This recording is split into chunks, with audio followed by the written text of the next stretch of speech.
es que cuando nosotros trabajamos transportes, recuerden que están los transportes pasivos y los transportes activos. ¿Recuerdan? Dentro de los transportes pasivos teníamos a varios, que eran todos los de la lista. Son transportes que no ocupan energía y que las moléculas se mueven a favor de gradientes. Diálisis, osmosis, difusión simple, difusión facilitada por canal y carrier. Y dentro de los transportes activos, todos los transportes mediados por proteína y mediados por vesícula. De los mediados por proteína estaba transporte activo primario, transporte activo secundario y mediado por vesícula, endocitosis, ocitosis, dentro de la endo, la fago y la pisto. Ya. Y dentro de esto empezamos a ver quiénes pasaban por bicapa, qué moléculas pasaban por proteína y concluimos de que en las moléculas que pasaban por bicapa eran los gases, los alcoholes, la urea y el agua pasaban por ambos, ¿de acuerdo? Y pasaban por proteínas, la glucosa, la fructosa, que eran moléculas grandes polares sin carga, y todos los iones pasaban por proteína. El tema les dije que era saber si la molécula que pasaba por proteína canal o por carrier. Y les comenté que si estábamos haciendo una difusión facilitada, que era transporte pasivo, porque las difusiones siempre son pasivas, si la difusión es pasiva, vamos a hacer pasar esa molécula, que es un ion, pasa por canal. Pero si la molécula es, suponte tú, glucosa, fructosa, ocupábamos carrier, ¿ya? Entonces, ¿quiénes pasaban por canal? Por canal pasaban principalmente los iones, ¿recuerdan? Los iones, y también podía pasar el agua y la urea, ¿ya? Y por carrier, de difusión estamos hablando, pasaba la glucosa, la fructosa, los aminoácidos, los nucleótidos, el resto. ¿Cuándo ocupábamos carrier en contragradiente? Cuando el transporte era activo. ¿Y qué tipo de moléculas se movían por él? Iones. Entonces, nos fuimos a trabajar esta actividad, estuvimos trabajando osmosis también, ¿se acuerdan? Que dijimos que la osmosis siempre es el paso de agua. Y luego nos fuimos a revisar los medios de concentración, isotónico, hipotónico, hipertónico. Y les expliqué que si yo estaba frente a un medio de tipo hipotónico, a ver si se acuerdan, ¿cuál de estas tres era el medio hipotónico? ¿El A, el B o el C? ¿El A? No. El A, porque significa que hay poco soluto. Hipo es poco, tónico soluto. El medio tiene poco soluto en relación a la célula. El C era isotónico porque tiene la misma concentración, en cambio el B era hipertónico. ¿Y cómo se movía el agua? El agua siempre se les va a mover desde un área de menor concentración de soluto a un área de mayor concentración de soluto. Por ende, cuando tú tienes una célula sumergida en un medio hipotónico, ¿qué le pasaba? Hipotónico, ¿qué le Explota. pasaba? Claro, entraba el agua, pero ¿cuándo explota? Cuando la célula no tiene pared. Por lo tanto, si la célula es animal, la célula empieza a aumentar, aumentar, aumentar y termina por estallar, ¿cierto? Como lo vemos con el glóbulo rojo. Pero si la célula es vegetal, no explota porque tiene una pared que le da, ¿no es cierto?, esa rigidez, y eso tiene otro nombre que se llamaba turgencia, ¿recuerdan? En cambio, si yo sumergía a una célula en un medio hipertónico, siempre el agua se les va a mover de donde hay menos soluto a donde hay más soluto, por ende el agua va a salir. Y si sale el agua en una célula animal, se produce deshidratación. Y eso tiene un nombre que se llama crenación. En cambio, en la célula vegetal, nosotros vemos la pérdida de agua y aquí nosotros observamos que la célula empieza a perder agua, perder agua, perder agua, y eso se llama plasmólisis, ¿ya? Y por lo tanto la célula termina muriendo, ¿ya? Les dije que todos los conceptos que están en célula vegetal se aplican a todas las células que tengan pared, por ende es aplicable a bacterias, a algas, ¿ya? A hongos, a todas las que tengan pared. Bueno, entonces, si pongo un champiñón en un ambiente hipertónico, ¿qué le va a pasar? Plasmólisis. Ya se ocupan los mismos conceptos. Y después de aquí nos fuimos, aquí quedé. ¿Ya? Entonces, ojo con lo que voy a tratar. Fuimos haciendo, ¿se acuerdan? Una tablita comparativa y toda la cosa. Ya, me falta súper poquito. ¿Qué quiero repasarles para terminar? Bueno, nosotros vimos, muy general obviamente, porque la verdad que es lo que ustedes tienen que manejar, cada uno de los transportes. Pero hay un transporte que se llama la difusión simple, ¿no es cierto? Que es este. ¿Qué tienen que saber de la difusión simple? Estamos en la página 70, no sé, porque no tengo el libro de este año, ahí me pillaron. Creo que es el 82. ¿Cuánto? 82. ¿No dice difusión simple? ¿Sí? Sí. ¿Loreto? 82, gracias. Yo tengo 76 del año pasado. Difusión simple se refiere al movimiento sustancia a través de la membrana. Las moléculas que pueden atravesar deben ser pequeñas, sin carga, polares o hidrofóbicas, como son gases, hormonas lipídicas y otros compuestos liposolubles como ácidos grasos, hormonas tiroideas, etc. Esta forma de transporte pasivo es la única que no requiere ningún tipo de proteína para funcionar. Todo eso lo dijimos el otro día. Esa es la difusión simple. Pero cuando pasamos a difusión facilitada, que es por proteína, teníamos dos, ¿cierto? La canal y la carrier. Por favor, atención. Cuando estamos viendo la canal, miren el monito, nosotros tenemos la opción de que el canal se mantenga siempre abierto o hay algunos canales que tú tienes que abrirlos. Para que ese canal se abra, tú necesitas que llegue una molécula estímulo, ya que puede ser, por ejemplo, chiquillo, una hormona o un neurotransmisor. Y cuando llega esa molécula estímulo, se une a un sitio específico y se abre el túnel. Recuerden que ese túnel está lleno de agua y por ese túnel las moléculas van a difundir. ¿Qué dice en el canal? Son proteínas que forman un verdadero poro en la membrana a través de la cual se desplazan iones a favor del gradiente. ¿Ya? Ocurre sin gasto energético y hay canales que pueden estar siempre abiertos, también hay canales que permanecen cerrados y su apertura depende de sustancias estímulos, ¿ya? Y son altamente específicos y no se saturan. Lo conversamos en la clase anterior. Este tipo de proteína no presenta saturación, es decir, las moléculas pasan hasta que se igualan las concentraciones. En cambio, la difusión facilitada por carrier, ¿qué tiene de distinto? La proteína transportadora o carrier tiene un sitio de unión para la molécula para transportar, que en este caso suponte tú es la glucosa.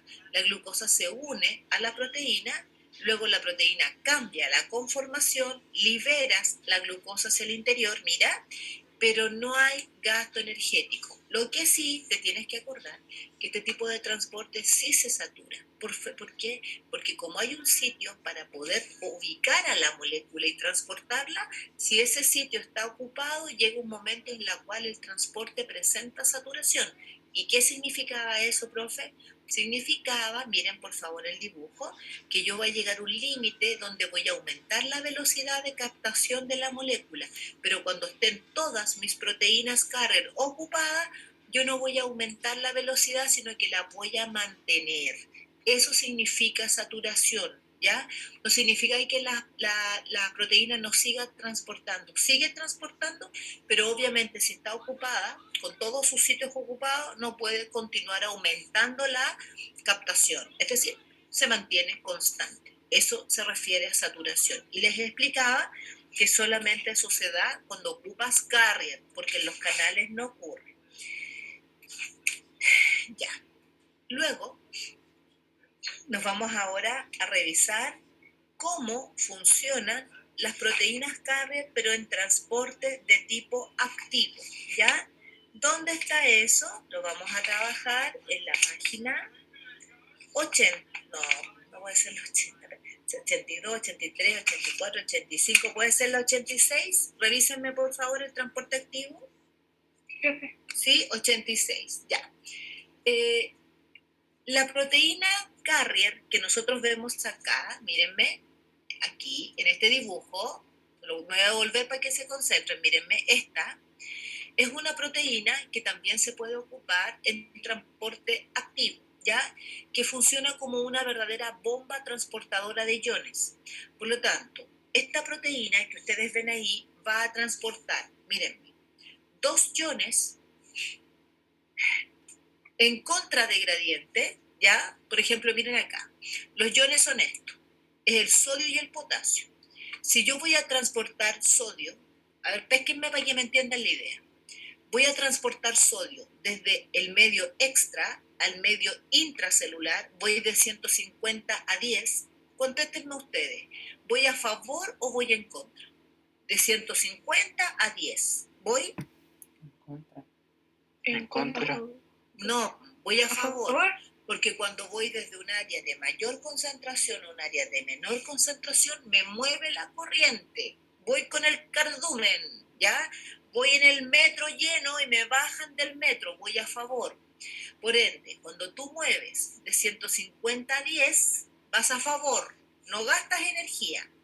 En ese caso sería difusión facilitada, ¿cierto? Por canal.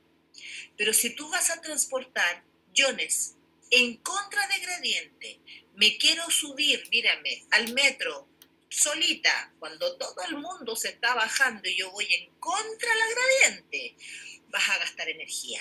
Y ahí tenemos este tipo de transporte que vamos a transportar moléculas, mírame, en contragradiente. Es decir, mira, vas a ver si me están siguiendo. ¿Qué tienen que hacer con el sodio? ¿Entrarlo o sacarlo? ¿Sacarlo? Desde adentro hacia afuera vamos a sacar sodio, porque vamos a ir desde un medio de menor a mayor concentración. Vamos a sacar sodio y vamos a hacer ¿qué con el potasio? Miren el mono, miren los números, también en contra. ¿Entrarlo? Vamos a entrar potasio. Cuando usted saca sodio y mete potasio en contra de gradiente, ambos iones ocupando esta misma proteína, estamos frente a la clásica bomba, la más conocida de las bombas en biología, pues chiquillos, que se llama bomba de sodio, potasio, ATPasa dependiente. ¿Cómo logro transportar 3 iones para afuera de sodio e ingresar 2 potasios? Utilizando ATP y utilizando esta proteína que es la proteína carrier, que está transportando, repito, 2 iones en contra gradiente. Aquí la vemos. 3 sodios se unen a la bomba, se aplica energía, 2 potasios se unen a la bomba y se incorporan al interior de la célula para poder... ¿Para qué es esta bomba? ¿Saben para qué sirve esta bomba? Esta bomba, chiquillos, es súper importante para que las neuronas estén en un estado preparado para responder frente a estímulos, estén en un estado polarizado que se llama. Si usted no tiene esta bomba y yo, no sé, por decirles algo, mírenme, les entierro esta punta de lápiz en el dedo, ustedes no sentirían. Esta bomba es la que hace que las neuronas estén listas para responder frente a un estímulo.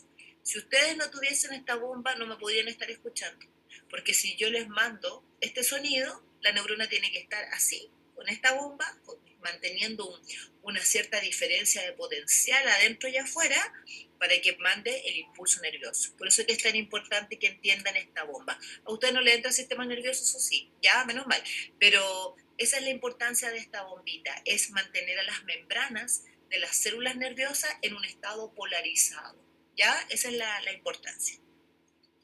Ya, entonces, ¿qué me aprendo, profe? Me aprendo de que existe un transporte, que es el transporte activo, que ustedes ven en la página que les indiqué, no me digan el número nuevo, ya se me perdió, que no tengo el libro de ustedes nuevo, y vemos, por lo tanto, este tipo de transporte. Ahora, existe un transporte activo secundario que está explicado en la siguiente página, donde dice, existe otra modalidad de transporte activo que no usa directamente la hidrólisis de ATP como fuente de energía, sino que la fuerza impulsora está dada de la formación de un gradiente. A este tipo de transporte se le conoce como, márquenlo, se llama transporte activo secundario acoplado. Ya. Este transporte, chiquillo, no es tan fácil de entender, ¿ya? No es tan fácil. La persona que nunca ha visto esta materia, lo más probable es que no me entienda mucho, ¿ya? Lo voy a explicar lentito para que comprendan la idea, ¿ya? Miren, cuando ustedes les preguntan cómo se transporta la glucosa, yo les dije que la glucosa es transportada por proteínas, ¿no es cierto? La glucosa, los aminoácidos, etc. Ya. ¿Pero qué transporte ocupa? Les dije que era difusión facilitada por carrier. Aquí lo vimos recién, pues miren. Glucosa, difusión facilitada por carrier. Ya. Claro, pero ese tipo de transporte de glucosa es a favor de gradiente. Si yo quiero transportar glucosa en contragradiente, ¿qué transporte ocupo? Lo mismo con los aminoácidos. Es transporte activo secundario. ¿Cómo se hace? Es bien especial, así que por favor concéntrense. Mira, para poder meter glucosa al interior de la célula en contragradiente, estamos hablando desde un área de menor a un área de mayor concentración, la glucosa es súper fresca porque se acopla a un ion que está entrando a favor del gradiente. Y es como que se le cola al ion y se mete con el ion, ¿ya? El ion, que es puntualmente el sodio, ha sido transportado hacia afuera por una bomba, que es la bomba de sodio-potasio, que es la que recién te expliqué, ¿ya? Y esta bomba ocupa ATP. Por ende, si yo transporto sodio hacia el medio extracelular, yo genero un gradiente de sodio importante afuera. Es decir, profe, afuera hay más sodio, claro. Si ese sodio entra a la célula ahora, lo va a hacer a favor del gradiente. Y cuando este sodio va entrando a favor, la glucosa entra acoplado a ese sodio. Profe, entonces aquí no hay gasto energético. Mírame, aquí no. Pero para poder mantener el gradiente de sodio, tú tuviste que ocupar una bomba. Por ende, aquí está el gasto energético. Por eso es que es un transporte activo. Porque si ustedes quieren, se lo explico de otra forma. Apaguen la bomba. Si usted apaga la bomba, no tiene el gradiente de sodio. Si no tienes el gradiente de sodio, la glucosa no se puede incorporar, porque ella se mete solo si está entrando el sodio a favor. Por lo tanto, ¿dónde está la energía necesaria para que este sistema funcione?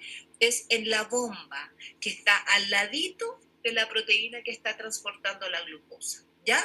Entonces, si ustedes leen el libro, ahora lo entenderán, dice.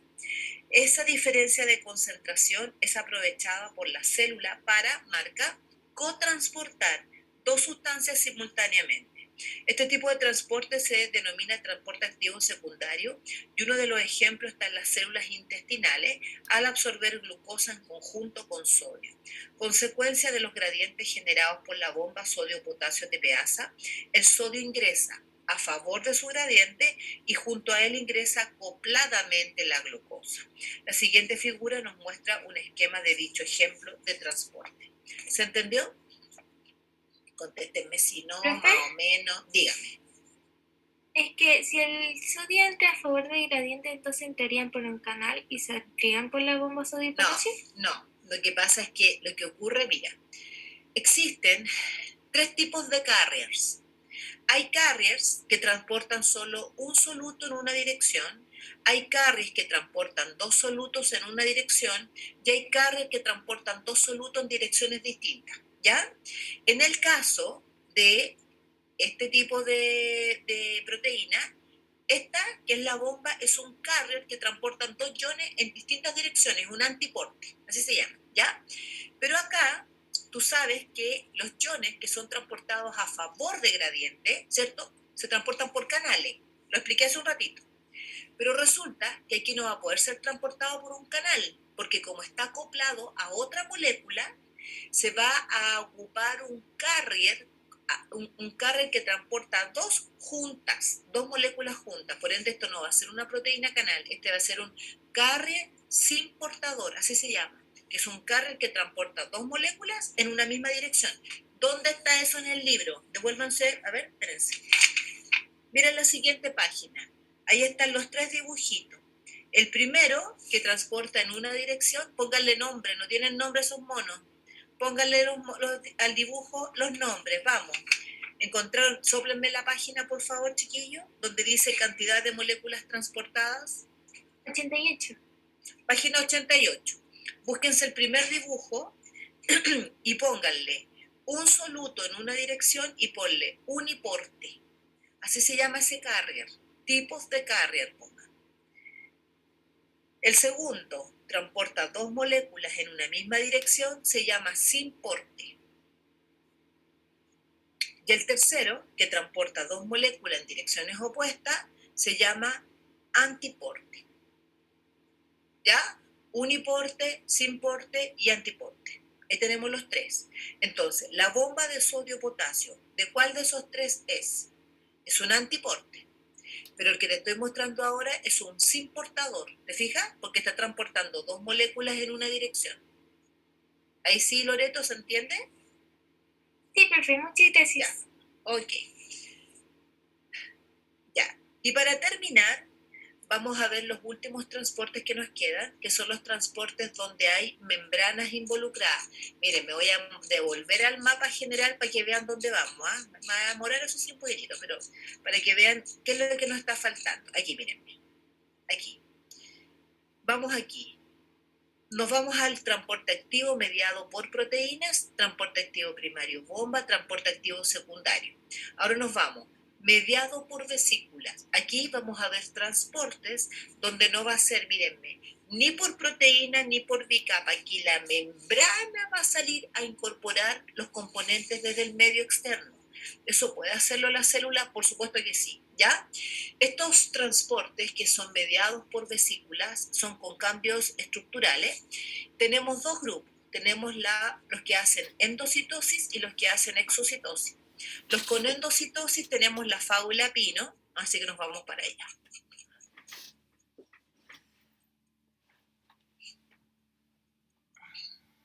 Ya, aquí. Endo es hacia adentro, cito, célula. Por lo tanto, lo que vamos a hacer es incorporar sustancias al interior de la célula con la endocitosis. La exocitosis es sacar de la célula, exo es sacar, eliminar de la célula, ¿ya? Ahora, ¿cuáles son las endocitosis que nosotros tenemos que conocer? Principalmente dos, la pinocitosis y la fagocitosis.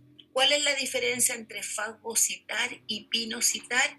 Te lo tienes que aprender. Cuando yo hago una fago es comer, chiquillo. Fago es comer, por si acaso, ¿ya? Por lo tanto, es ingerir material sólido como microorganismos o restos celulares. Eso es hacer una fagocitosis, ¿ya? Y cuando nosotros hacemos una fagocitosis, tienen que mirar el dibujo. Esto que está en verde, suponte tú que es una bacteria. Y la célula, para poder ingresar esa bacteria, proyecta sus membranas, miren aquí, como verdaderas falsos pies, como que se proyecta la membrana, envuelve a la bacteria en membrana, forma una vesícula endocítica que se llama fagosoma. ¿Y qué hace con esa bacteria adentro? Esa bacteria tiene que ser digerida, se la come. Se la come literalmente. Profe, ¿qué células hacen esto? Por ejemplo, los glóbulos blancos. Nosotros tenemos un glóbulo blanco, chiquillos, que se llama el macrófago, que es un fagocitador, ¿ya? Y él se come a la bacteria, lo envuelve en membrana y luego lo fusiona con un organelo que tiene que ver con la digestión, que adentro hay unas enzimas que lo digieren, lo muelen en 1000 pedazos y se obviamente utiliza lo que requiere. Por ende, fagocitosis es ingerir ya sea microorganismos o restos celulares.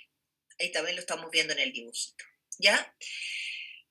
En cambio, pinocitar, pino es soluble, beber. Fago es comer, pino es beber, ¿ya?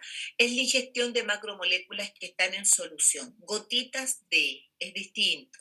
Entonces aquí viene una gotita, miren ahí, gotitas de qué puede ser de proteínas, algunas gotitas de sustancias que vengan en solución. La membrana igual hace lo mismo, mira, hace una endocitosis, lo encapsula en una membrana y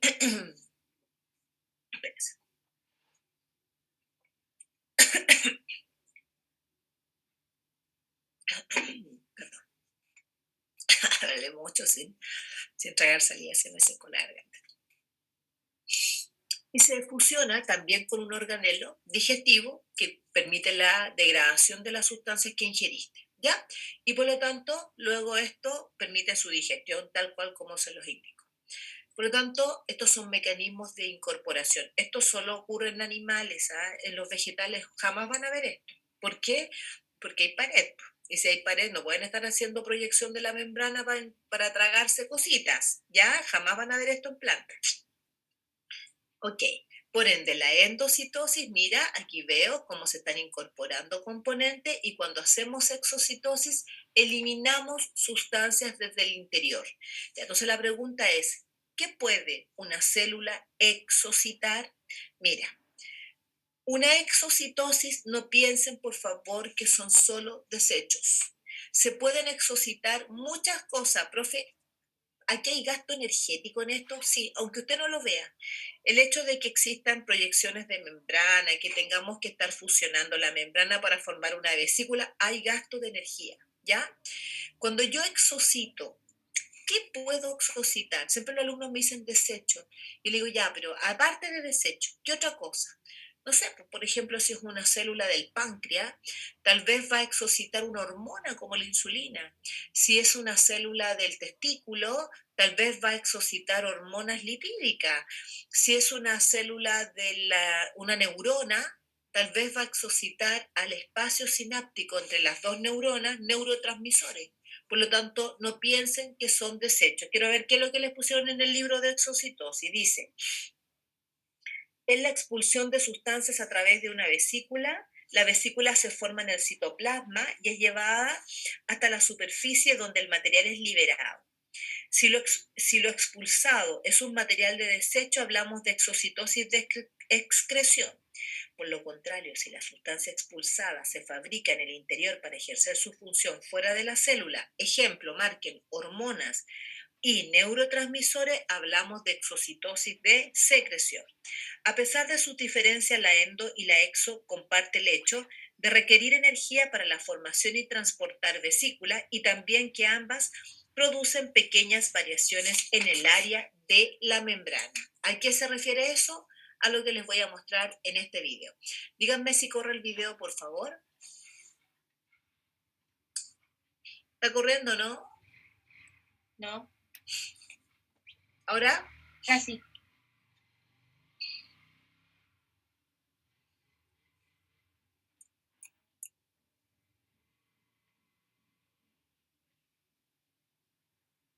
Ya. Lo que nosotros vamos a ver aquí es una célula que está generando una sustancia, ya supónganse una hormona. Esa hormona va a salir desde los retículos, ¿ya? Déjenme.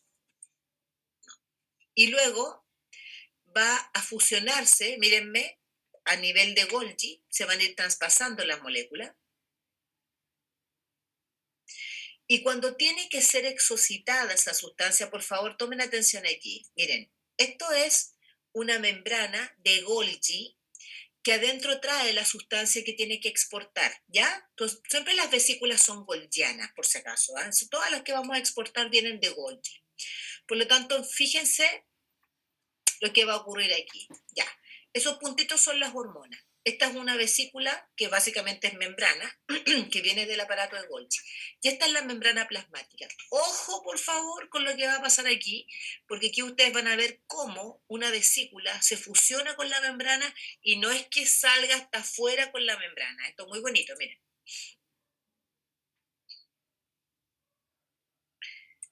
Si tú te fijas, se organizaron los fosfolípidos a nivel de organización, se armaron y lo único que sale al exterior por exocitosis son las sustancias que usted quiere exportar.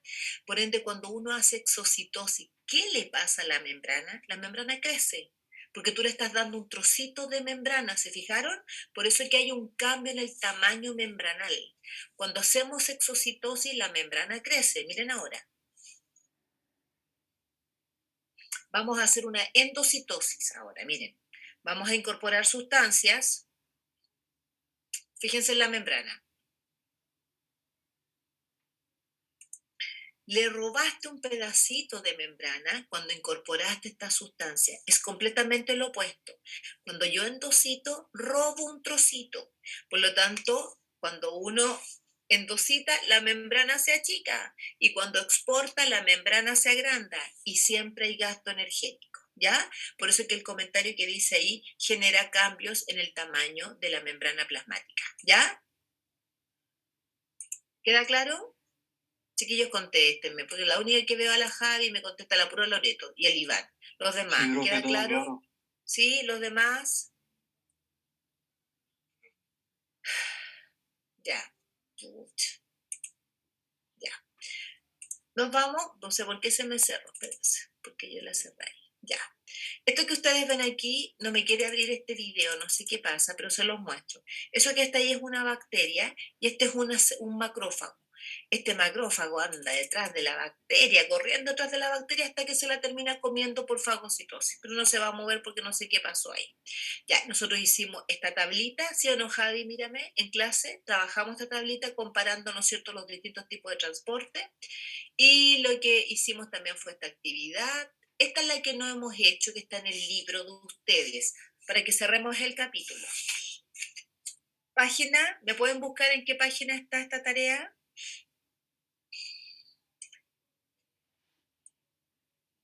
Ustedes tienen la tarea, esta que está acá abajo, mírenme. Ustedes tienen esta, espérense. Esa, ¿cierto? A ver, Sí, la primera actividad que está abajo dice: se presenta la solución A y B al inicio y al término del proceso osmótico. ¿Cuál de las soluciones A o B presenta mayor osmolaridad al inicio del proceso? A ver, miren su dibujo. ¿Cuál presenta mayor osmolaridad? ¿Qué era la osmolaridad? La osmolaridad es la capacidad que tiene el soluto para retener agua. Por lo tanto, en el monito de la izquierda, que es al inicio, ¿cuál presenta, A o B, mayor osmolaridad? ¿Dónde el agua está más retenida? ¿Qué contestan?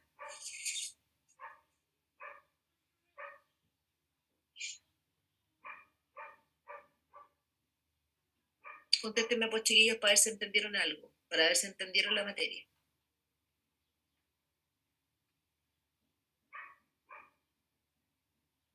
La osmolaridad es una propiedad del soluto, y el soluto es el que retiene agua. Por ende, ¿cuál de las dos partes del inicio, el A o el B, tiene mayor osmolaridad? A ver, ¿la B? ¿por qué? Es la B, pero ¿por qué? Porque tiene mayor cantidad de agua que la A. ¿Más agua o más soluto? Más soluto, perdón. Más soluto. Recuerden que la osmolaridad se mide por la cantidad de soluto. Mientras más soluto tú tengas, mayor es la osmolaridad. Por ende, en B hay mayor osmolaridad que en A, ¿ya? ¿Y de dónde a dónde se les va a mover el agua? Siempre el agua se les va a mover desde donde hay menor osmolaridad a donde hay mayor osmolaridad. Por ende, el agua se les va a mover de A a B. Miren el dibujo. Y por eso es que el agua sube su volumen en B, ¿ya? Y sube el volumen, pero ¿qué pasa con las concentraciones al final del proceso? Son iguales. ¿Recuerdan que lo conversamos? Que cuando termina el proceso, las concentraciones se igualan, ¿ya? Ya, el ejercicio que está como número 2 es este. Les doy unos minutitos para que lo trabajen, ¿ya? Porque hay que concentrarse. El ejercicio 2. 3 minutos. Léanlo tranquilito, porfa, y lo comentamos. ¿Profe, qué página es? La Chiquillo, 85. 85 del libro.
Se tienen, ¿qué dice el chat? Ya, la Loreto la tiene. Vamos a ver si están buenos. Vamos a revisar. Se tienen 3 osmómetros, en cada uno de ellos se coloca suero fisiológico al 0,9 de cloruro de sodio, y en el tubo curvado, ¿ya? Se coloca un líquido coloreado, y ahí lo vemos en color un poquito más oscuro, ¿no es cierto?, en el tubito curvo, que permite ver el desplazamiento. Cada osmómetro se introduce en recipientes que contienen soluciones de cloruro de sodio de distintas concentraciones señaladas como A, B o C, ¿ya? A ver.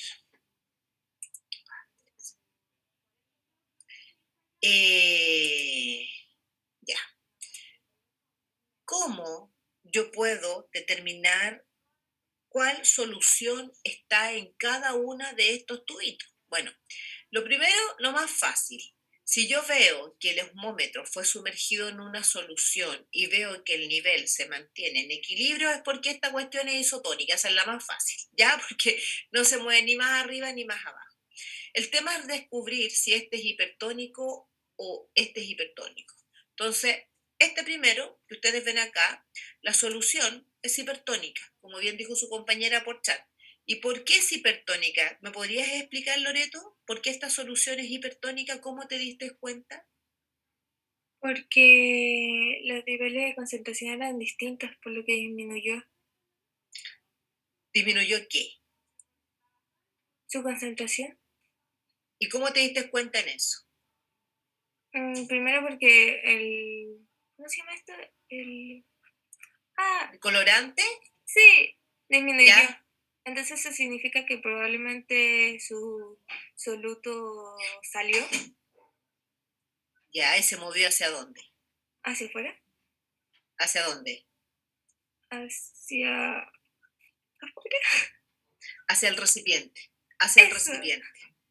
A ver, ¿cómo lo entiendes? Mira, esto hay que entenderlo así. Si yo aquí tengo sumergido, mírenme, este ambiente, este tubito, este osmómetro, en una solución hipertónica, tú te tienes que acordar que el medio hipertónico tiene mucho soluto, poca agua, ¿cierto? Y por ende, si yo veo que el nivel, miren el tubo, bajó, es porque el agua se desplazó del tubo al recipiente.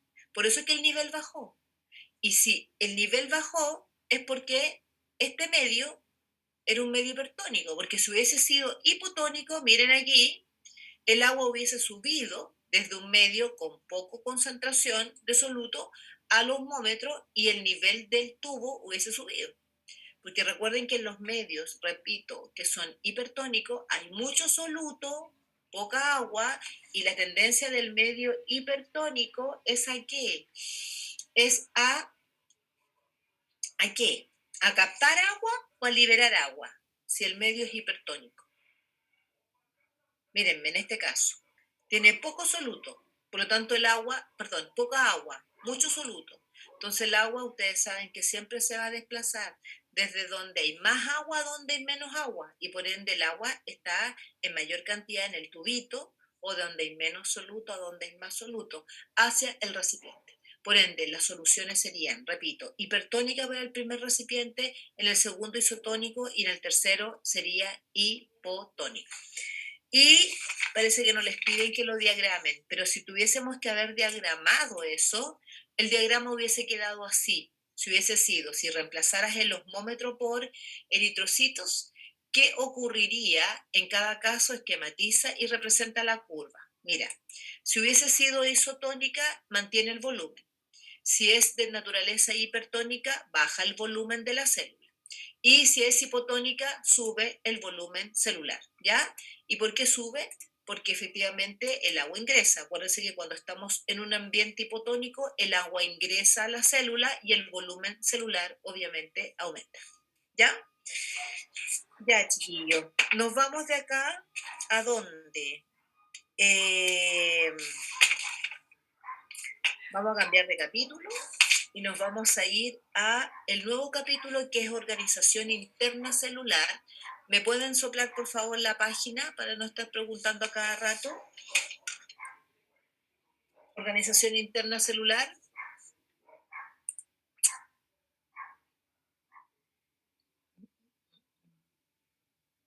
92, profe. Página 92. Muchas gracias. Yo dejé abierta esa clase, pero no la veo. Tiene que estar guardada acá.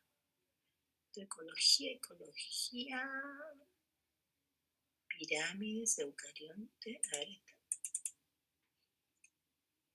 No es esta. Esta es la que acabamos de terminar.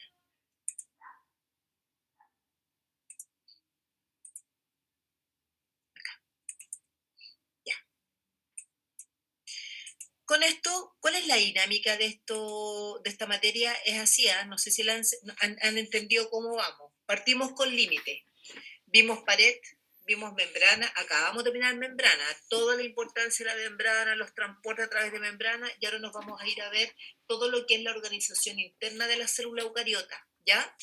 Y aquí vamos a partir organelo por organelo, estructura por estructura, por lo tanto tenemos parto rato, ¿ya? Así que chiquillos, ánimo y vamos estudiando juntos. Ya, lo primero, ustedes tienen en su libro un organigrama, ¿sí? Con todas las estructuras celulares que tiene, ¿no es cierto?, una célula en su interior. Y dice, estructuras membranosas, vayan revisando conmigo. Dentro de las estructuras membranosas, que se conocen con el nombre de organelo, acuérdense que ¿qué es un organelo? Una estructura membranosa. Si no tiene membrana, no es organelo, ¿ya? Y tenemos que los organelos se clasifican en dos grupos. Están los con, vayan marcando, doble membrana, y están aquellos que son con membrana simple. Los con doble membrana son tres, que son el núcleo, la mitocondria y el cloroplasto. Y los con membrana simple son retículo endoplasmático rugoso, liso, aparato de Golgi, lisosoma, peroxisoma, vacuola, cilo y flagelo. Y dentro de los que no son organelos, por ende son estructuras citoplasmáticas no membranosas, pongan no organelos, para que no me vayan a contestar que es un organelo, porque no es un organelo, porque no tienen membrana, ¿ya? Tenemos a los ribosomas, tenemos al citoesqueleto, tenemos a los centriolos y a los cuerpos basales que aparecen ahí, ¿ya? Nosotros tenemos una actividad que aparece allá abajito, que es completa el siguiente esquema, y vamos a ir revisando al tiro de qué se trata esto. Mira, Javi, se ve la imagen, ¿no es cierto? ¿Sí? Sí. Ya, perfecto. Esta célula que ustedes ven aquí es una célula animal. Esta célula que está acá es una célula vegetal. ¿Cuáles son las principales diferencias entre una célula animal y vegetal? A ver, de partida tienen que recordar que ambas son eucariotas, es decir, eso es algo en común, ¿ya? Pero ¿cuáles son sus principales diferencias? Mira, en el libro, en la tarea que ustedes les pusieron que la célula animal tiene estructura organelo exclusivo. La célula animal no tiene solo una estructura exclusiva, así que le van a hacer otro cuadradito ahí arriba, ¿ya? ¿Qué tiene la célula animal que no tenga la célula vegetal? Vamos a marcar, número 1, centriolo, ¿ya? Anoten en el cuadrito, centriolo. Y además de centriolo, hay otra estructura que está presente en los animales, que no está en los vegetales, que es el lisosoma. El centriolo y el lisosoma son las estructuras que están exclusivas en los animales. Repito, centriolo y lisosoma. En cambio, en las células vegetales, ¿qué estructuras o organelos son exclusivos de ellas? ¿Quién sabe? Vamos, cuéntenme. La pared. La Doble vacuola. membrana. La membrana está en todos. Todas las células tienen membrana. Así que la membrana no es. Doble membrana. No, porque todas tienen, no, la membrana plasmática, todas las células animal y vegetal tienen membrana simple. La membrana plasmática es simple. La membrana tiene tiene una bicapa, pero es una membrana, ¿ya? Por lo tanto, no es eso, otra cosa. Vamos. ¿Alguien La lo dijo? vacuola. Ya, vamos. Número 1, anoten, pared. La pared no está presente en animales. Entonces, esto es una característica exclusiva de las plantas, que es la pared celular. Segundo, una vacuola central grande, porque en los vegetales es muy importante, pero en los animales igual vamos a encontrar unas vacuolas chiquititas, pero claramente con la importancia que tiene la vacuola en vegetales, nunca, ¿ya? Y hay un tercer organelo, que es, aquí hay un organelo, porque el otro, la pared no es un organelo, la vacuola sí es un organelo. Hay un organelo esencial de las células vegetales, que es, ¿quién es? Ahí está. ¿Quién es? El El cloroplasto. cloroplasto. El cloroplasto. Por lo tanto, ahí tienen las tres estructuras que son propias de vegetales, para que dejen completada la actividad. ¿Cómo vamos a partir hoy día? Vamos a partir con el primero, que es un organelo de doble membrana, que está presente en ambos y que corresponde al núcleo. ¿Ya? Vámonos con el núcleo. Miren la siguiente página de su libro y vamos a repasar todo lo que tienen que saber acerca del núcleo. Ya. ¿Qué tiene de importancia el núcleo? El núcleo es la estructura más importante de la célula. Es el cerebro. ¿Ah? Considerado como un compartimiento o como el organelo margen más importante para la célula, debido a que es el lugar físico donde se encuentra el material genético o ADN. Por lo tanto, chiquillos, es el responsable de todo el control metabólico y de la continuidad de la vida. Ya, por eso es que es el organelo más importante. Ahí se encuentra toda la información genética. Ahora, el clásico dibujo de núcleo que nosotros siempre nos colocan es este, redondito, perfecto, en el medio de la célula. Eso no es siempre así, ¿ya? Hay núcleos, pueden mirar por favor la imagen, que son redonditos. Por ejemplo, esta célula que ustedes ven aquí, que es un linfocito, tiene un núcleo bien redondito. Pero nosotros también vemos núcleos que son alargados, núcleos que son aplanados, núcleos que son lobulados. Miren, esto es solo un núcleo y tiene varios lóbulos. Y hay algunos que tienen forma de riñón. Por ende, la forma es bien variada, ¿ya? Lo otro que también es importante que entiendan, que la cantidad de núcleos por célula también es variado. Hay células que tienen un núcleo, hay células que tienen dos núcleos y hay células que tienen muchos núcleos. Ahora, eso sí que es interesante que lo entiendan. ¿Por qué una célula se hace de más de un núcleo?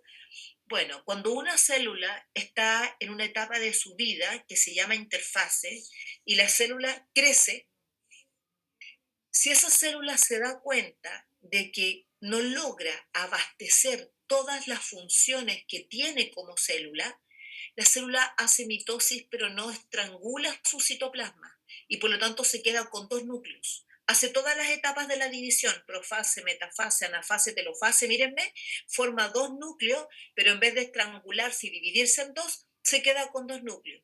¿Pero para qué, profe? Por lo que les explico, porque hay células que necesitan tener dos núcleos para poder controlar todo lo que está pasando en su interior. Son procesos metabólicos, es por una cosa metabólica. ¿Qué células tienen más de un núcleo? Las células del hígado. Las células del hígado tienen dos núcleos, la gran mayoría. Y algunas células que tengan muchos núcleos, las células de los músculos de nuestras piernas, de nuestros músculos esqueléticos. Toda la musculatura esquelética, chiquillos, cuando nos metemos a mirar sus células, van a encontrar unas células alargadas, llenas de núcleos, muchos núcleos. Son células multinucleadas, ¿ya? Entonces, no todas las células tienen un núcleo, la forma nuclear no siempre es redonda, es variada, ¿ya?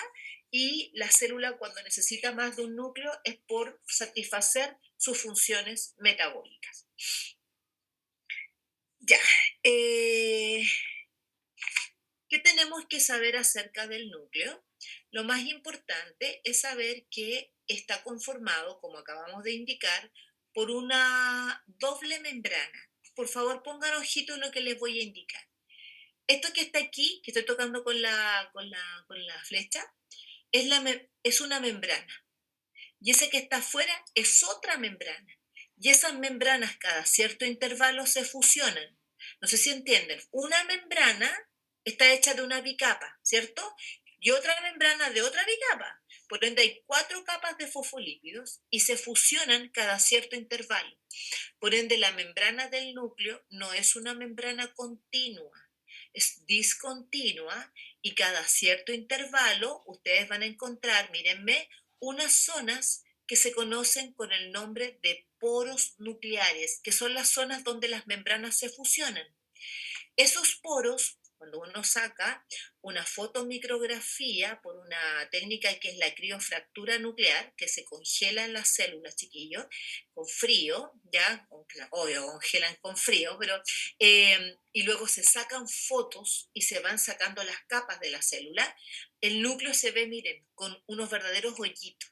Esos hoyitos que ustedes ven ahí, se les hizo zoom, se hizo análisis y se dieron cuenta que el hoyito no era un hoyito abierto así como que no hubiese nada. Se encontró un set de proteínas que se conoce como el complejo del poro. Por ende, no es un hoyito, como ustedes ven ahí, que va a permitir el intercambio de sustancias de forma libre, sino que está controlando lo que entra y lo que sale del núcleo. Vamos, ¿qué cosas entran y cosas salen por esos poros nucleares? Tomen apunte.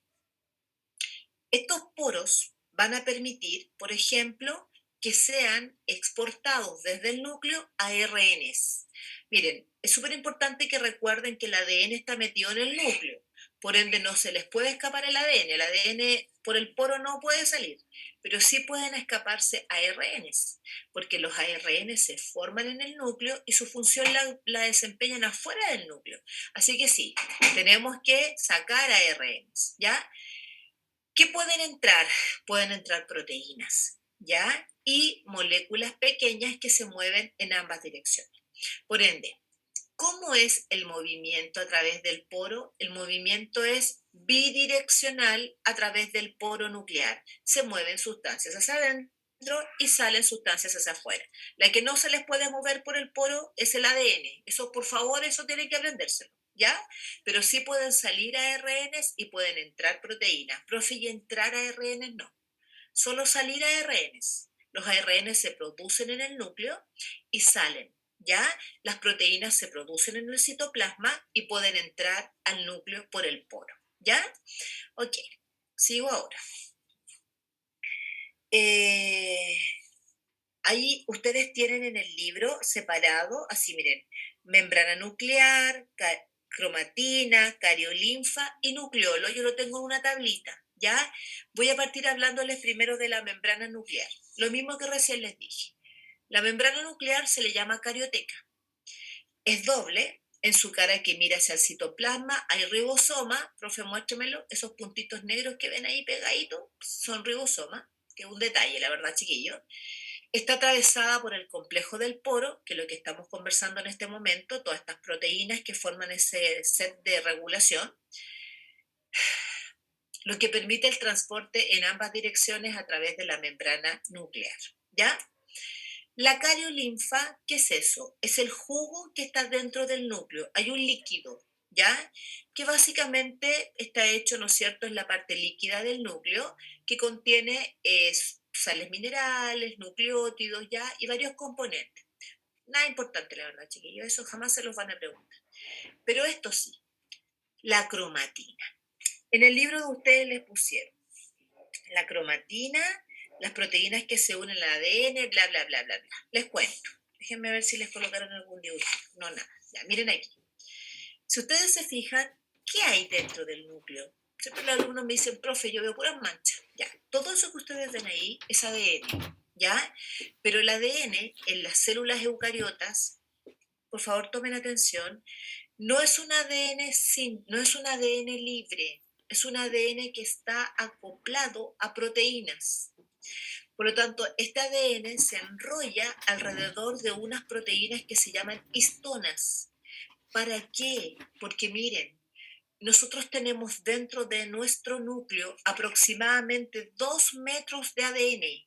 Y para poder contener ese material de manera ordenado en un núcleo que es microscópico, lo tenemos que enrollar, mírenme, condensar.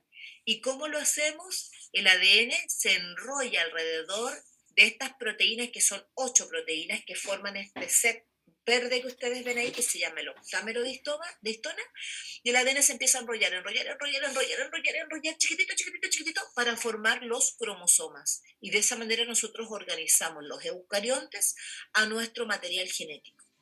Esto se llama cromatina. ¿Qué cosa, profe? Cuando el ADN se asocia con histonas, se llama cromatina, ¿ya? Esto no está en las bacterias, por las bacterias el ADN está solito, nunca está asociado, ¿ya? Entonces, nosotros tenemos en el núcleo de nuestras células eucariontes dos tipos de cromatina. Una que se conoce, vayan a buscarme dentro del texto ahí, hay dos tipos de cromatina, la heterocromatina y la eucromatina, que están en las últimas líneas, ¿ya? ¿Cuál es la diferencia? Se los muestro. ¿Qué dice al lado de heterocromatina en el libro? Dice más compacta. Y la eucromatina más laxa. Mírame. La eucromatina es la que ustedes ven como una nebulosa más clarita. Y la heterocromatina, que es la que está, mírenme, más apretadita. ¿Cuál es la diferencia? Que una de esas dos es la que está activa. A ver, voy a explicar esto porque es bien interesante. Dentro de cada núcleo de tus células, tú tienes 46 cromosomas, ¿cierto? De los 46 cromosomas, ustedes contienen aproximadamente 27.000 genes. Chiquillo, dentro de cada núcleo, 27.000 genes. Pero como cada célula se especializa en una función, yo no necesito tener mis 27.000 genes activos. ¿Para qué me sirve si soy piel tener activo el gen que me permite formar ojo? Para que lo entiendan, ¿ya? Por ende, todos aquellos materiales genéticos, escúchenme, que no necesito tener activo, se mantienen en un estado muy condensado, que es esto que ustedes ven en color oscuro, que es la heterocromatina, por ende es el material que está inactivo. Pónganlo ahí porque dice más compacto y más laxa, pero lo más importante es poner que la heterocromatina está inactiva. En cambio, el material que ustedes encuentran descondensado es el material que este núcleo, que esta célula está ocupando. ¿De qué manera, profe? Ese material se está leyendo y se está transcribiendo, copiando para poder hacer todo lo que la célula mande. Para poder copiar la información, el material tiene que estar desenrollado. No me sirve que esté compactado, entonces se desenrolla, ¿ya? Y ahí se saca la información. Bueno, por ende, el material que se llama eucromatina es el material activo que vamos a encontrar dentro de un núcleo celular, ¿ya? Y la última estructura que me falta por explicarles del núcleo se llama nucleolo. Ya, esta cuestión generalmente nadie sabe lo que hace, los alumnos me refiero. En general, mi profe, ¿para qué sirve el nucleolo? Oye, el nucleolo, chiquillo, es súper importante. Sin nucleolo casi no habría célula. Así que por favor escuche, célula eucariota. ¿Qué hace el nucleolo? Miren, el nucleolo, aquí lo ven, este monito está súper bonito, si lo quieren imprimir, yo se los voy a compartir porque queda súper claro lo que hace el nucleolo. Mira, yo aquí tengo la membrana nuclear, que es discontinua, ahí están los poros nucleares. Esto que ves en celeste un poco más intenso corresponde a un área que se conoce como nucleolo. El nucleolo no tiene membrana, es una zona dentro del núcleo que contiene ¿qué? Mira, contiene un trocito de ADN, que es todo esto que tú ves ahí. Ese ADN contiene genes exclusivos para sintetizar una cosa súper puntual. Esos genes producen un tipo de ARN que se llama ARN ribosomal. Es decir, el nucleolo sintetiza el ARN-R, ¿ya? ¿Y ahí para qué sirve el ARN-R? El ARN ribosomal, como su nombre lo dice, sirve para producir ribosoma. Por lo tanto, el ribosoma, no lo hemos visto todavía, el ribosoma está hecho de dos estructuras moleculares, de ARN y de proteínas. Y las proteínas ribosómicas, mírame, son sintetizadas en el citoplasma celular, entran por los poros y el nucleolo es el encargado, el sitio donde agarramos esto, miramos, al ARN, a las proteínas y formamos a los ribosomas. Los ribosomas están hechos de dos partes. Las dos partes que se llaman subunidades se forman en el nucleolo. Por eso que es tan importante el nucleolo, es el sitio de formación de los ribosomas. Y no sé si se acuerdan, pero en la primera clase les dije, hay tres cosas básicas que tiene que tener una célula. Membrana plasmática, material genético y metabolismo. Y el metabolismo tiene ribosomas. Por ende, tienen que entender que en una célula eucariota es esencial tener nucleolo. porque gracias al nucleolo vamos a tener ribosoma para la síntesis de las proteínas. ¿Qué dice el libro? A ver, déjenme ver, dice. Subestructura que no posee membrana es la porción del ADN de los cromosomas que contiene genes para que se realice la transcripción de ARN ribosomal. Dichas zonas se llaman organizadoras nucleolares. Lugar donde se marquen, porque esto es lo más importante, se arman las subunidades ribosomales y su número depende de la cantidad de proteínas que debe sintetizar la célula. Ya. ¿Cuántos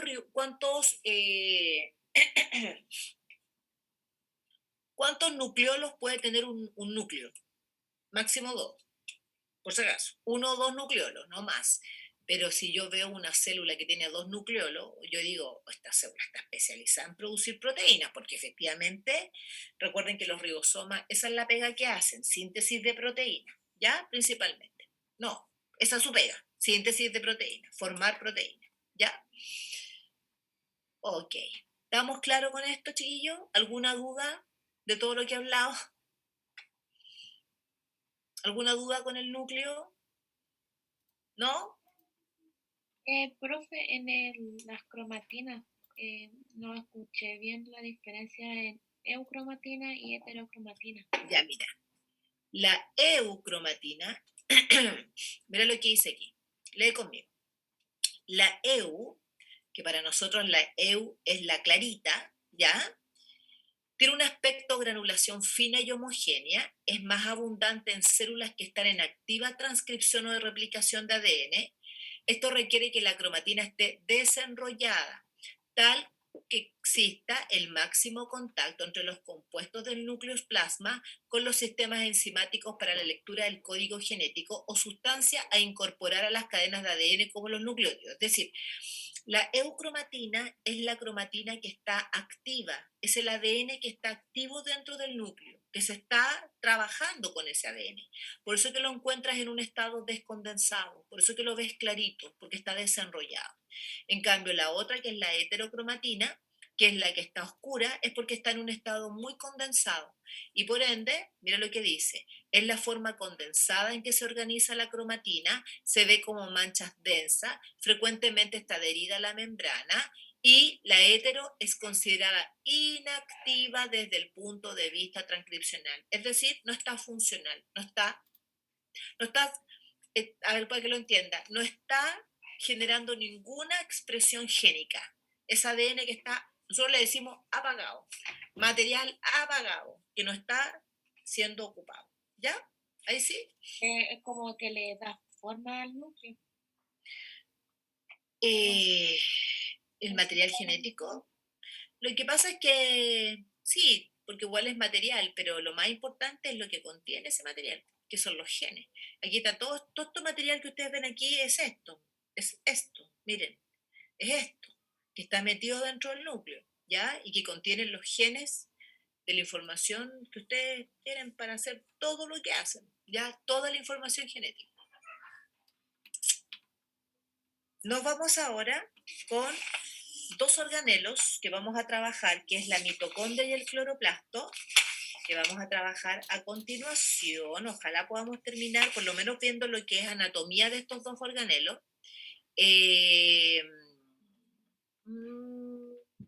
Ya, no lo dejé abierto, denme un minutito. O sea, pensé que no íbamos a llegar hasta ahí, pero llegamos, así que un segundito. Organelos, mitocondria y cloroplasto. Aquí está.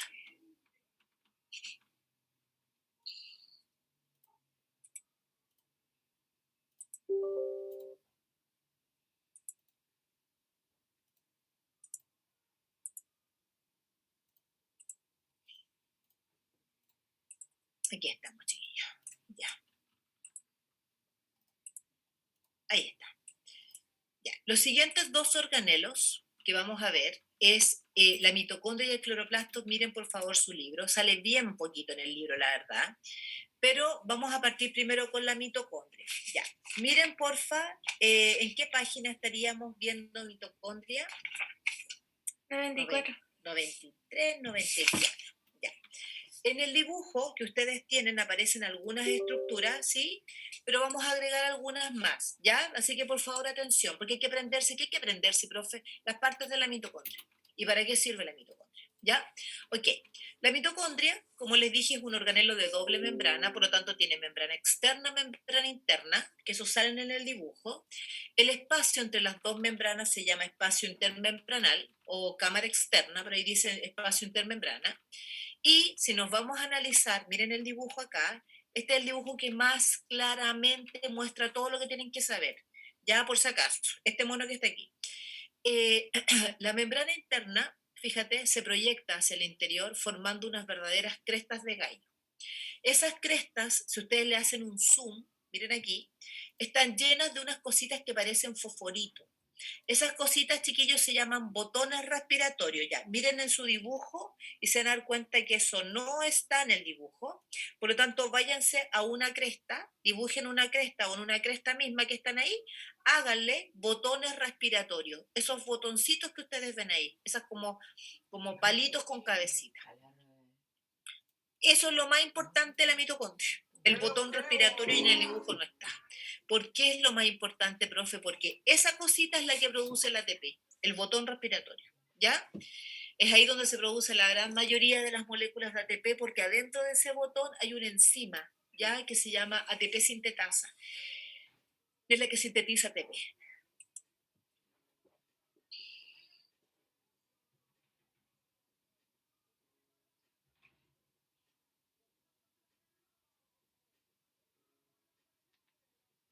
Ya Loreto, leí tu mail, tu chat.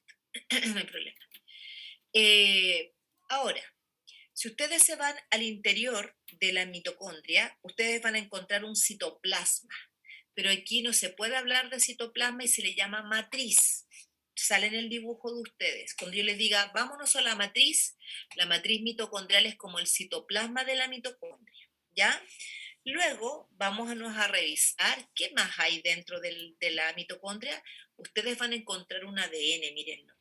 Pero el ADN que les dibujaron en el libro más ordinario, miren, es una cosita chiquitita y ya.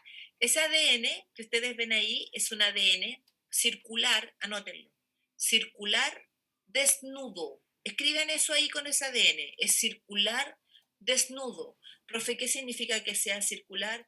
Que es igual al ADN de las bacterias, que es así, es un círculo. No es como el de nosotros, que el de nosotros tiene puntas. El ADN de nosotros, de los eucariotas, son ADNs abiertos.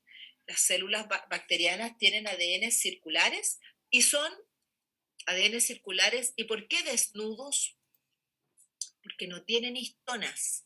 Vamos, no tienen histonas asociados, que es lo que les expliqué hace un ratito atrás, ¿ya? Y por otro lado, aquí tenemos ribosomas y tenemos, ¿aparece ribosomas en el dibujo del libro? ¿Chiquillo? Sí, profe, se aparece. Ribosomas y hay poliribosomas. Miren, los poliribosomas son estos. Son varios ribosomas que están conectados a través de ARNs, mensajeros. Esos son los poliribosomas. ¿Ya? ¿Para qué sirve la mitocondria? La mitocondria sirve para generar energía, para producir ATP, anoten, a través de un proceso que se llama respiración celular. ¿Ya? ¿Quiénes tienen mitocondria? Todas las células eucariontes. Todas las células eucariotas tienen mitocondria. Por lo tanto, todas las células eucariotas producen ATP utilizando mitocondria, chiquillos. ¿Ya? Profe, ¿y cómo producen ATP? Lo vamos a ver en la próxima sesión, ya porque es un proceso un poco largo, si bien respiración celular con lujo de detalle no les entra, les entran sí las generalidades, la fórmula, ubicarse bien en las etapas, ¿me entienden? Pero muy general, ¿ya? Así que todo el detalle que aparece en el libro no hay que aprendérselo, así que ahí se los voy a indicar después qué cosas les va a entrar así puntual, ¿ya? Pero en sí, aprenderse las partes. Si yo les digo, ¿cómo se llama el citoplasma? Usted me diga matriz. ¿Cómo se llama la proyección de la membrana interna? Usted me diga una cresta. ¿Cómo se llaman estas cositas? Botones respiratorios. ¿Me entienden? Que el ADN, ¿se acuerdan que es un ADN circular, que es desnudo, que tengo ribosomas, poliribosomas, ¿ya? Y les voy a dejar una tarea. Mírenme, le van a sacar foto a esta tarea, eso sí, porque si no, después no la van a hacer, no van a tener cómo hacerla, porque no está en el libro. Van a, mírenme, esto es una bacteria, esto es una mitocondria y esto es un cloroplasto, ¿ya?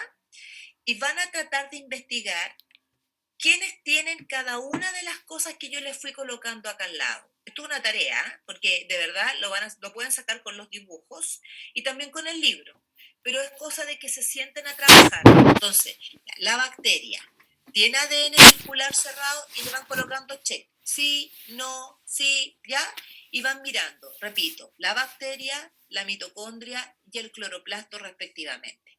¿Le sacaron foto? Sí. Sí, la Javiera, pero los demás. ¿Puedo cambiar la imagen ya? Sí, profe. ¿Y profe? Ya, así que eso queda de tarea para que avancemos para la próxima clase. Bueno, déjenme ver qué hora es. Estamos en el sitio que pasar en la lista, tenemos clases, todo. Ya. Me voy de acá. Es un curso grande, va a pasar la lista, nos demoramos. Estuvieron demasiado callados hoy día, chiquillos. Me asusta eso. Siento